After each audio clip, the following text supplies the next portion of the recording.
নেতাজি সুভাষচন্দ্র বসু স্মৃতি বিজড়িত কালনার জ্ঞানানন্দ মঠের নবনির্মিত মন্দিরের শুভ উদ্বোধন হল। মঙ্গলবার থেকে শুরু হওয়া এই অনুষ্ঠান বৃহস্পতিবার পর্যন্ত চলবে। নেতাজি সুভাষচন্দ্র বসু এই মন্দিরে পদার্পণ করেছিলেন, সেখানে কাটিয়েছিলেন 2 রাত। তার ব্যবহৃত জিনিস এখনও পর্যন্ত মন্দিরে সযত্নে রাখা রয়েছে। এখানে একসময় ছিল বিপ্লবীদের আখড়া। এই স্মৃতি বিজড়িত এই জ্ঞানানন্দ মঠ, এখানে কি অনুষ্ঠান হচ্ছে এবং কদিনের এই অনুষ্ঠান? সাধারণভাবে অনুষ্ঠান 2 দিনেরই হয় আর কি, কিন্তু যেহেতু এবারে মন্দির উদ্বোধন হচ্ছে সেই জন্য গতকাল থেকেই আমাদের উৎসব শুরু হয়ে গেছে। গতকাল আমাদের মন্দির উদ্বোধন হলো এবং সেই সঙ্গে সপ্তশতী চণ্ডী মহাযজ্ঞ হলো, আর সন্ধ্যাবেলা ঠাকুরের নাম কীর্তন হয়েছে। আর আজকে সারাদিন নাম কীর্তন আছে, আর বিকেল দিকে আমরা নগর পরিক্রমা বের হব।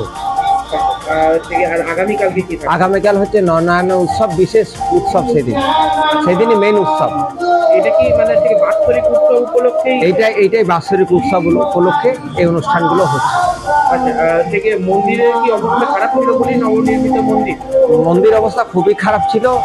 বড় বড় চাংড়া খসে পড়ছিল, প্রত্যেকটা ঘরে জল পড়ছিল।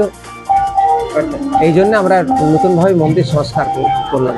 বলছি কি, নেতাজির যেটা মিউজিয়াম হিসাবে রাখা হয়েছে সেটাও কি কোনো সংস্কার বা সেটার কোনো ভাবনা কিছু রয়েছে আগামী দিনে? ভাবনা হয়েছে, কিন্তু মানে আর্থিক অসঙ্গতির জন্য এখন পেরে উঠতে পারছি না। তবে আমরা চেষ্টা চালিয়ে যাচ্ছি যাতে তাড়াতাড়ি এটাও কাজটা ফলপ্রসূ হয়।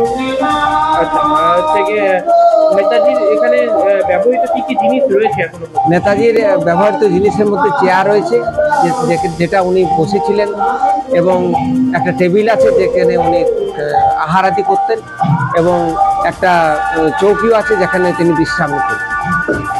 সেগুলো নিয়েও আগামী দিনে ভাবনা রয়েছে নাকি আপনাদের? সেগুলো আগামী দিনে, কারণ এগুলো তো দুষ্প্রাপ্য জিনিস, এগুলো যাতে সুন্দরভাবে সংরক্ষণ করা হয় এবং সাধারণ যাত্রীরা, দর্শনার্থীদের যাতে তাদের দর্শন করে পরে এই নেতাজির জিনিসপত্র, ব্যবহৃত জিনিসপত্র দর্শন করে পরে নিজের জীবন সার্থক করতে পারে। সেই জন্য আমাদের ইচ্ছা আছে যে খুব সুন্দরভাবে একটা মিউজিয়াম তৈরি করার জন্য। আর গতকালকে কে উদ্বোধন করেছেন? গতকাল থেকে উদ্বোধন হয়েছে। উদ্বোধনে কি কেউ বিশেষ কেউ আসেনি, আমাদের বিভিন্ন আশ্রমের স্বামীজিরা ছিলেন এবং সেই সঙ্গে আমাদের কালনার বিশিষ্ট কয়েকজন সমাজকর্মী ছিলেন। এদের নিয়েই এবং ভক্তবৃন্দ ছিলেন আশ্রমে, এদের নিয়ে আমরা মন্দির উদ্বোধন করেছি। আমার নাম নিত্য প্রেমানন্দ বধূ। আমি বর্তমানে দায়িত্ব। আপনারা দেখছেন positive Barta platform. Think positive, be positive. নমস্কার। পজিটিভ বার্তার উদ্যোগে আমাদের এক নতুন অভিনব উদ্যোগ শান্তিনিকেতন ই-হাট। সৃজনশীলতা, সংস্কৃতি এবং ডিজিটাল প্রযুক্তির এক দৃঢ় মেলবন্ধন।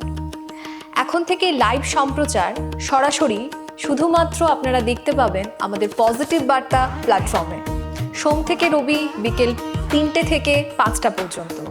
বিশদ জানতে আজই যোগাযোগ করুন আমাদের স্ক্রিনে দেওয়া এই নাম্বারে 9732615531।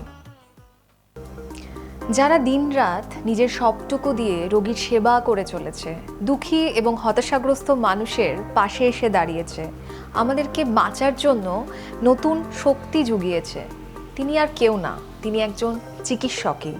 আচ্ছা, সেই চিকিৎসকের জীবন কাহিনী যদি আমরা জানতে পারি তাহলে ঠিক কেমন হয় বলুন তো? আপনারা ঠিকই শুনেছেন, আমরা আসছি পজিটিভ বার্তার উদ্যোগে আপনাদের কাছে সেই সব স্বনামধন্য চিকিৎসকদের জীবন কাহিনী নিয়ে। দেখতে চোখ রাখুন আমাদের পজিটিভ বার্তা ইউটিউব চ্যানেলে। নমস্কার। সীমানা পেরিয়ে যায় স্বপ্ন, যখন মাঠে দৌড়ায় পায়ের বল, সব খেলার সেরা বাঙালি তুমি, ফুটবল। পজিটিভ বার্তার পরিচালনায় এবং শান্তিনিকেতন ই-হাটের উদ্যোগে আগামী রবিবার 14ই ডিসেম্বর বিকেল 3টে থেকে Shantiniketan medical college and hospital প্রাঙ্গণে অনুষ্ঠিত হতে চলেছে মহিলা ফুটবল ফাইনাল ম্যাচ।